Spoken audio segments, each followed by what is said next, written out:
first introduce our distinguished panel. From District 81, James Ryan O'Hara. District 85, David Lutrin. District 86, Representative Mark Pafford. District 89, Tom Gustafson. District 90, Representative Lori Berman. And for District 90, Sean Michael Kasper.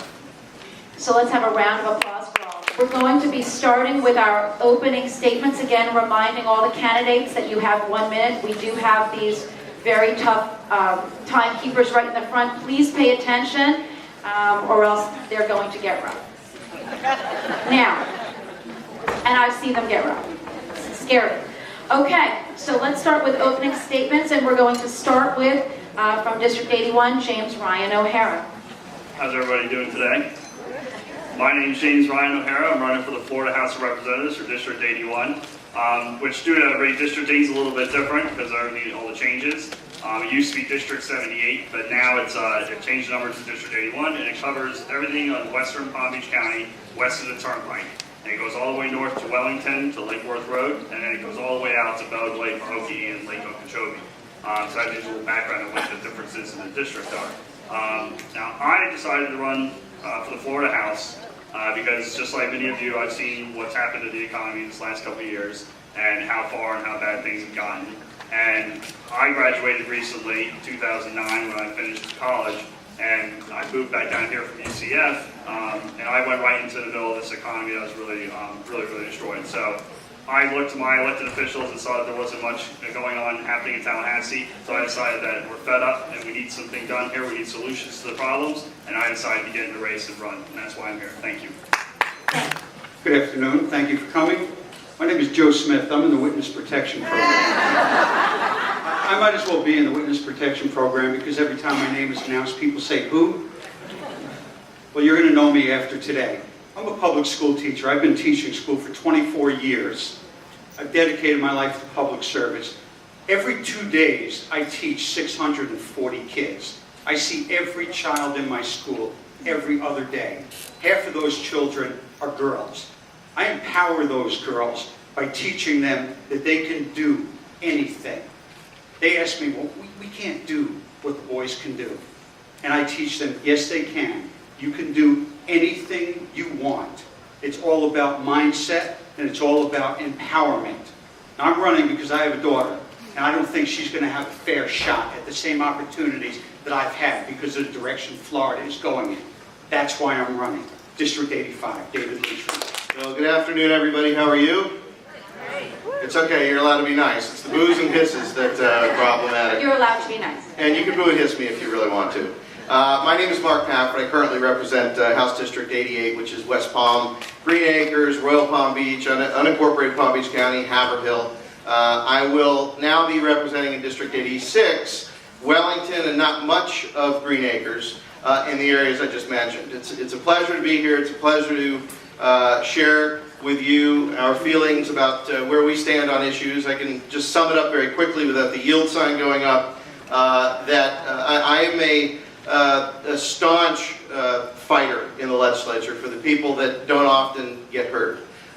Whether you're a woman, whether you live a lifestyle that's different than most of us, whether you're a Florida Panther, or whether you're looking for a job, I like to cover all those areas. I like to fight Rick Scott, and I like to bash 16 years of Republican ownership of the state in both the House, the Senate, and the Governor's Mansion. And I'll stop. Thank you. Hello, my name is Tom Gustafson. I used to serve in the legislature about 22 years ago, and we refer to that generally as the good old days. I've been raising 3 kids with my wife, Lynn. Have not been paying attention to politics. A very, very good candidate, Paula Goodman, had to withdraw.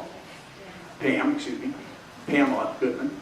And I was selected by the Democratic Party to take her place. I have an interest in the House of Representatives, as I knew it, where it was a bipartisan effort to further the interest of the state of Florida.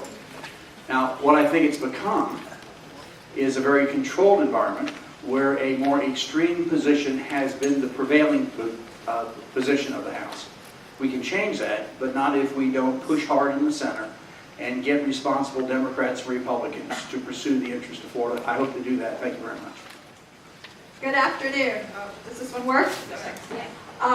My name is Lori Berman. I represent District 86 right now, which is Boca Del Rey and Boynton Beach, but I'm running for District 90 with the redistricting, which is Lake Worth, Boynton, Lantana, Atlantis, and Green Acres. I ran 3 years ago because I'm a wife, a mother, a daughter, and I wanted to make sure that Florida was the place that my children could come back to and raise their families, where there would be a good education system and there were top-notch jobs.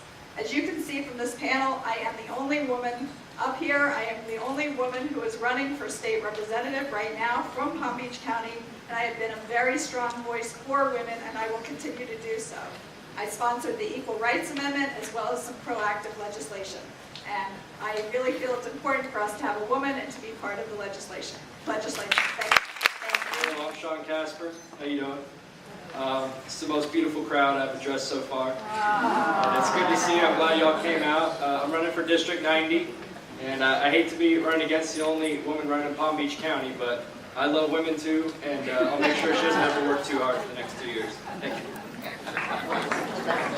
Why don't we start with questions? The first question, the highest number was drawn by David Lutrin,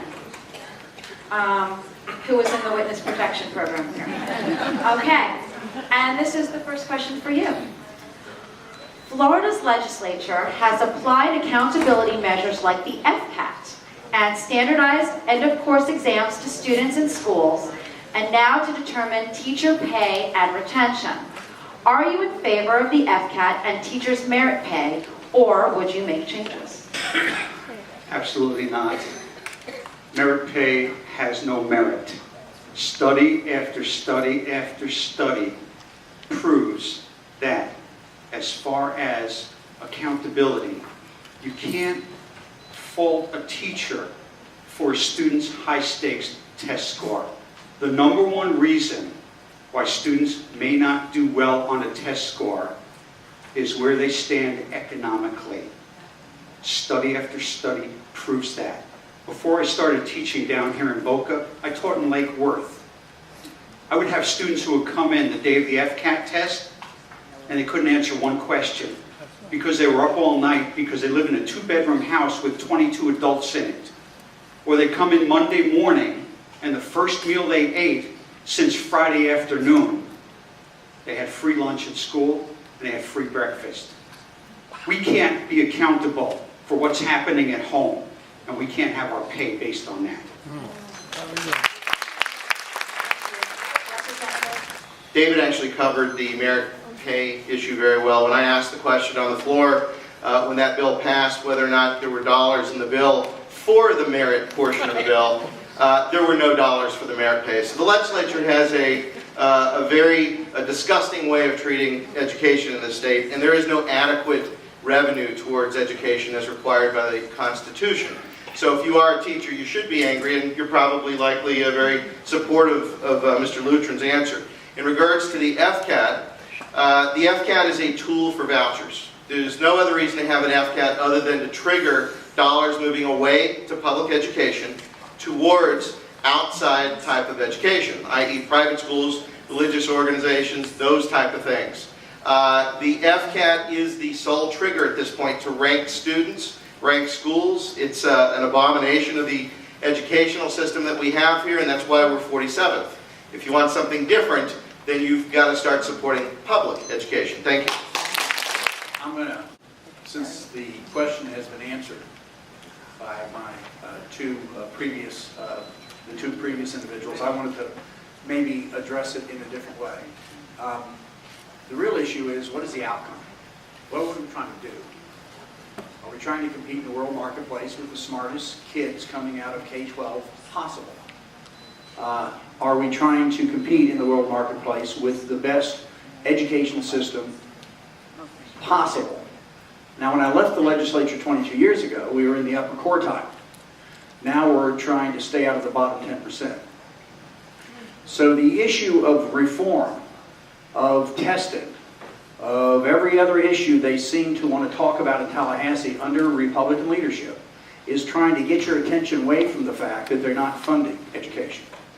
Because we keep arguing about the reform from the year before. We never get down to the hard fact that we've stopped funding education. That has to end. That debate has to change. I agree with my colleagues, and you've heard a lot about this issue, but I'd also like to add some points to it. One of the things that's happened as a result of the FCAT is we have a tremendous number of individuals who graduate high school, or who finish high school without a diploma. And we're creating this whole subset of society that can't advance because they don't even have a high school diploma. I am strongly against the FCAT. I think we need to abolish it immediately.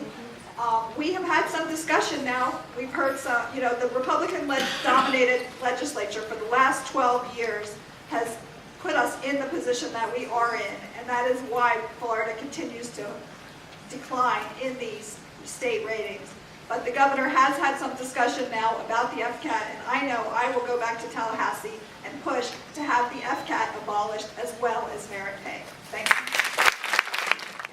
I may be a Republican, but I also agree that FCAT is no good. I like maybe Iowa standardized testing. I like what you see in Massachusetts, a lot of stress on mathematics, science. We also need to teach American history. We do need to fund public education. Public education does work. And I believe we have our best days ahead of us here with our education and with our country. We just have to make the right choices and fund the education, not, some huge benefits for public employee unions and things like this. The dollars need to be going to the education and not to the educators most of